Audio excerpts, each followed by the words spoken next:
Good morning everyone. आज की इस वीडियो में हम देखेंगे electric force on charge particle due to electric field, जिसे हिंदी में वैद्युत क्षेत्र के कारण आवेशित कण पर वैद्युत बल के रूप में देखेंगे। हम वीडियो हिंदी और इंग्लिश मीडियम दोनों विद्यार्थियों के लिए बनाते हैं ताकि किसी को भी कोई परेशानी न हो इंग्लिश में समझने में या हिंदी में समझने में। तो हम लोग स्टार्ट करते हैं। पिछले वीडियो लेक्चर में हमने देखा था electric field and electric field intensity, मतलब वैद्युत क्षेत्र और वैद्युत क्षेत्र तीव्रता, जिसका फॉर्मूला आया था E = F/Q0, जहां Q0 टेस्ट चार्ज था, F आपका इलेक्ट्रिक फोर्स था और E आपका इलेक्ट्रिक फील्ड इंटेंसिटी मतलब वैद्युत क्षेत्र तीव्रता। वैद्युत क्षेत्र तीव्रता E वेक्टर सदिश राशि था, हमारा वेक्टर क्वांटिटी था, और इसके लिए हमने लिखा था electric force divided by test charge. इसको जनरलाइज फॉर्म में ऐसे भी लिख सकते हैं, इलेक्ट्रिक फोर्स मतलब वैद्युत बल डिवाइड बाय जनरल कोई चार्ज, हमने Q ले लिया। अब यदि हम यहां से इलेक्ट्रिक फोर्स देखें, इस इलेक्ट्रिक फोर्स को देखना चाहें तो हमें F मिलेगा। क्रॉस मल्टीप्लिकेशन यदि हम लोग करते हैं तो यहां से Q0 × E, या यदि Q रखते हैं तो Q × E, मतलब इलेक्ट्रिक फोर्स का formula in the electric field Q × E होता है। हम लोग जो जैसा चार्ज लेंगे उसके अनुसार उसको पुट कर देंगे। अब हम लोग देखते हैं कि यदि चार्ज के नेचर बदलता है, चार्ज दो टाइप का है, positive charge and negative charge, धनात्मक आवेश और ऋणात्मक आवेश। चार्ज का नेचर या प्रकृति बदलने पर वैद्युत बल या इलेक्ट्रिक फोर्स का जो डायरेक्शन है हमारा, वो किधर होगा, ध्यान से समझते हैं। हम पहला केस के रूप में लिए हैं पॉजिटिव चार्ज और दूसरे केस के रूप में लिए नेगेटिव चार्ज। ये दोनों चार्जेस पर हम लोग देखेंगे कि फोर्स का हमारा इलेक्ट्रिक फोर्स मतलब वैद्युत बल की दिशा किधर होगी, इलेक्ट्रिक फील्ड के डायरेक्शन में होगी या उसके अपोजिट होगी। इस चीज को हम लोग समझ लेते हैं यहाँ पर कॉन्सेप्ट को। ये पॉजिटिव चार्ज है, यदि हम लोग फार्मूला देखें तो पॉजिटिव चार्ज के लिए यदि फार्मूला पुट करें F = QE के आधार पे, तो F positive charge plus Q है तो प्लस Q × E, एक डायरेक्शन इधर भी प्लस है इधर भी प्लस है। इसका मतलब पॉजिटिव चार्ज पर जो इलेक्ट्रिक फोर्स मतलब वैद्युत बल की जो दिशा होगी, डायरेक्शन जो होगा, निश्चित रूप से इलेक्ट्रिक फील्ड के डायरेक्शन में होगा। ध्यान दीजिए, ये हमारा इलेक्ट्रिक फील्ड है, जो हमने एरो से ब्लू कलर से दिखाया, हमने ये ब्लू कलर से दोनों साइड में दिखाया है E, ये हमारा इलेक्ट्रिक फील्ड है, इलेक्ट्रिक फील्ड इंटेंसिटी का हमारा डायरेक्शन है। आप देखिए ध्यान से, इस पॉजिटिव चार्ज पर ये दोनों तरफ एलएचएस में भी पॉजिटिव, इधर भी पॉजिटिव, इसलिए ये बतलाता है, ये इंडिकेट कर रहा है कि हमारा इलेक्ट्रिक फोर्स का जो डायरेक्शन है, हमारा इलेक्ट्रिक फोर्स का डायरेक्शन है ये वाला। आप देख सकते हैं कि इलेक्ट्रिक फोर्स का जो डायरेक्शन है हमारा, ये इलेक्ट्रिक फील्ड के डायरेक्शन में है, मतलब वैद्युत बल धनात्मक आवेश पर हमेशा वैद्युत क्षेत्र की दिशा में लगता है। मतलब पॉजिटिव चार्ज पर जो इलेक्ट्रिक फोर्स का डायरेक्शन देखेंगे हम लोग in the direction of electric field, मतलब इलेक्ट्रिक फील्ड इंटेंसिटी के डायरेक्शन में हम लोग बात करते हैं। अब आते हैं सेकंड, नेगेटिव चार्ज के लिए हम बात करें। नेगेटिव चार्ज की बात यदि हम लोग करें, इसके आधार पर हम F लिखें तो F = मिलेगा हमें -Q × E, -Q × E यहाँ भी लिखा हमने, देख सकते हैं आप, -Q × E, क्योंकि चार्ज हमारा नेगेटिव है, -Q चार्ज है।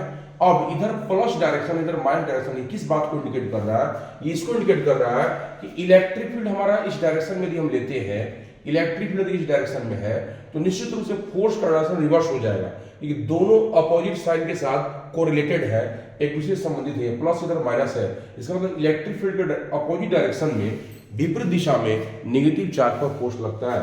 मतलब नेगेटिव चार्ज को यदि हम किसी इलेक्ट्रिक फील्ड में प्लेस किए हुए हैं, इलेक्ट्रिक फील्ड में प्लेस किए हुए हैं, तब उस पर जो इलेक्ट्रिक फोर्स होगा, जो वैद्युत बल होगा, वो निश्चित रूप से इस इलेक्ट्रिक फील्ड के अपोजिट होगा, अपोजिट डायरेक्शन में काम करेगा। ठीक है, आशा करता हूं कॉन्सेप्ट आपको समझ में आ गया होगा। हम लोग अब इसके बाद प्रॉब्लम देखते हैं, कुछ न्यूमेरिकल्स देखते हैं। क्वेश्चन देखिए, हम लोग इस पर देखते हैं, फाइंड इलेक्ट्रिक फील्ड इंटेंसिटी। हमें मैग्नीट्यूड फाइंड करना है इलेक्ट्रिक फील्ड इंटेंसिटी का at a point from which a charge of magnitude 5 coulomb experiences electric force of magnitude 5 × 10⁵ Newton. मतलब हमें electric field strength, electric field का स्ट्रेंथ फाइंड कर लेना है किसी पॉइंट पर, किसके कारण, फ्रॉम विच अ चार्ज, जिस पर एक चार्ज रखा हुआ है, जिस पर एक चार्ज रखा हुआ है 5 कूलम का, और जो एक्सपीरियंस करता है वहां पे 5 × 10⁵ न्यूटन का फोर्स। तो फॉर्मूला पे ही आते हैं हम लोग। फॉर्मूला हमारा है, सॉल्यूशन इसका देखते हैं। फॉर्मूला ये है E = F/Q, E = F/Q। यदि हम मैग्नीट्यूड फॉर्म की बात करते हैं, हमको स्ट्रेंथ फाइंड करना है, मैग्नीट्यूड फाइंड करना है तो हम लिख सकते हैं यहां पर E वेक्टर का साइन हटा देते हैं हम लोग, सिर्फ मैग्नीट्यूड पे काम करता है F/Q। तो यही इसी इलेक्ट्रिक फील्ड इंटेंसिटी को हमें फाइंड करना है।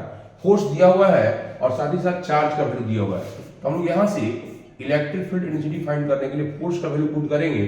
Force of magnitude 5 into 10⁵ Newton, ये हमारा इलेक्ट्रिक फोर्स हुआ, और डिवाइड बाई चार्ज, चार्ज का वैल्यू है 5 कूलम। हम लोग 5 यहाँ पे कैंसिल आउट कर सकते हैं, जो हमें मिला 10⁵ यहाँ पर न्यूटन पर कूलम, ठीक है, क्योंकि चार्ज हमारा कूलम में होगा। न्यूटन पर coulomb is the SI unit of electric field intensity, मतलब वैद्युत क्षेत्रता का जो एसआई मात्रक होता है न्यूटन पर कूलम होता है, ठीक है। अब हम लोग दूसरा क्वेश्चन देखते हैं, थोड़ा सा दूसरा क्वेश्चन समझते हैं।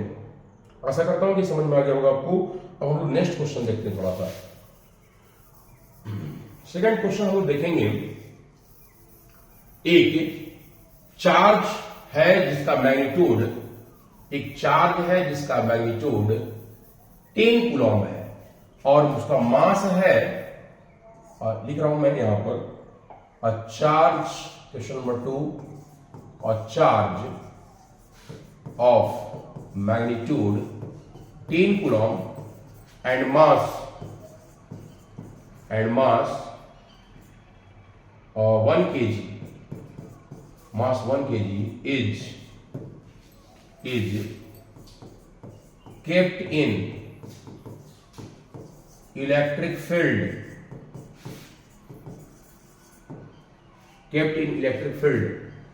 how much magnitude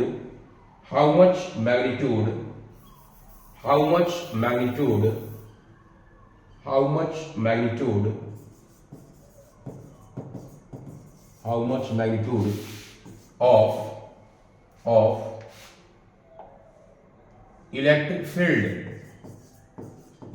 in the sense electric field intensity, electric field to balance against gravity।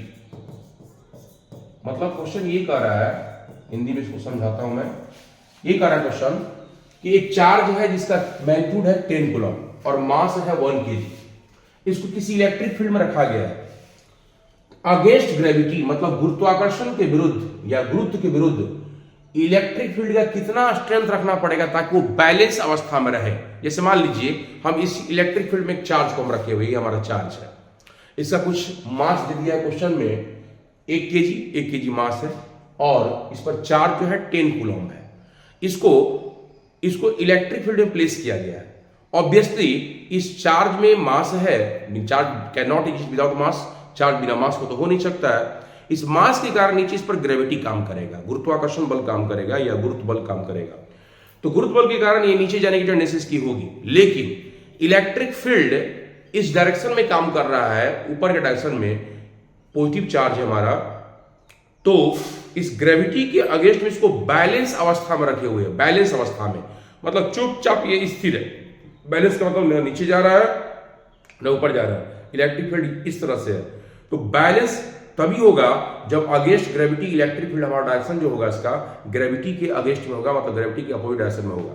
तो बैलेंस करने के लिए पूछा है क्वेश्चन में कि हमें इलेक्ट्रिक फील्ड का स्ट्रेंथ फाइंड करिए कि जितना हमारा इलेक्ट्रिक फील्ड का स्ट्रेंथ रखा जाए ताकि चुपचाप ये अस्थिर रहे, मतलब बैलेंस अवस्था में रहे। देखिए आप लोग देखते हैं, एक फोर्स इस चार्ज पर, पहला जो हम लोग देख रहे हैं ये चार्ज हमारा मान लीजिए Q है, इस पर एक फोर्स जो है इस चार्ज पर ग्रेविटी काम कर रहा है नीचे, ग्रेविटी इक्वल टू आपको पता है formula W equal to mg, इसी को हम लोग वेट भी कहते हैं अर्थ पर, W इक्वल टू mg, ठीक है।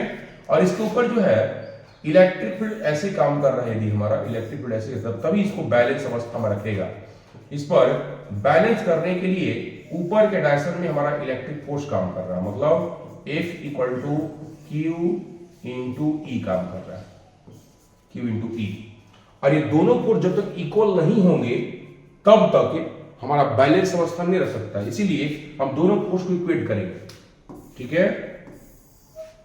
एट बैलेंस स्टेट, यदि बैलेंस स्टेट में हम बात करें तो नीचे जो ग्रेविटी काम कर रहा है मतलब जो गुरुत्व बल काम कर रहा है ये ग्रेविटी इक्वल टू ऊपर के डायरेक्शन में जो इलेक्ट्रिक फोर्स काम कर रहा है ड्यू टू इलेक्ट्रिक फील्ड, वैद्युत क्षेत्र में इलेक्ट्रिक फील्ड में चार्ज प्लेस्ड है, इसके कारण ऊपर में हमारा इलेक्ट्रिक फोर्स काम करेगा, इलेक्ट्रिक फोर्स और नीचे में हमारा काम करेगा ग्रेविटी।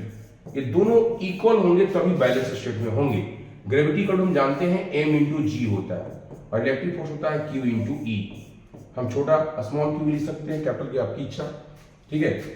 अब ये पहले हमने डिस्कस किया, स्मॉल q दिखाया है, स्मॉल q दिखाया है तो आप दिखा सकते हैं यहाँ पर स्मॉल q, उससे कोई फर्क नहीं पड़ेगा। चल देखिए यहाँ पर हम लोग अब आगे देखते हैं। यहां से हम लोग mg, हमें फाइंड क्या करना है, इलेक्ट्रिक फील्ड फाइंड करना है। E इक्वल टू हो जाएगा, हमें E फाइंड करना है mg, इस q को इधर लाएंगे तो डिवाइड बाय q हो जाएगा। मास हमारा क्वेश्चन में दिया हुआ था 1 kg और इनटू g का वैल्यू सब लोग जानते हैं 9.8 मीटर पर सेकंड स्क्वायर होता है और डिवाइड बाय q का जो वैल्यू है हमारा, q का वैल्यू 10 कूलम, ठीक है। यदि हम लोग g का वैल्यू अप्रोक्सीमेटली 10 ले लें, 9.8 ना लेकर 10 ले लें तो कैलकुलेशन हमारा और आसान हो जाएगा, ठीक है। मतलब अप्रोक्सीमेटली जो वैल्यू आना होगा आ जाएगा हमारा। हम लोग अप्रोक्स वैल्यू लिखते हैं, जी का कैलकुलेशन आसान करने के लिए 10 ले लेते हैं। जी का वैल्यू अप्रोक्सीमेटली 9.8 होता है लेकिन 10 ले लीजिए यहाँ पर, आपका कैलकुलेशन आसान हो जाएगा। यहाँ से 10 आप कैंसिल कराइए, पहले क्या बचेगा हमारा, इलेक्ट्रिक फील्ड जो हमारा बच रहा है E इक्वल टू 1 न्यूटन पर कूलम। इलेक्ट्रिक फील्ड हमारा होगा या जो स्ट्रेंथ होगा, जहां पर बैलेंस अवस्था में इसको रखना है 1 न्यूटन पर कूलम का हमारा स्ट्रेंथ होगा। आशा करता हूं कि आपको आज का वीडियो और न्यूमेरिकल्स जो मैंने बताया आपको समझ में आया होगा अच्छी तरह से। मिलते हैं नेक्स्ट वीडियो में। जय हिंद।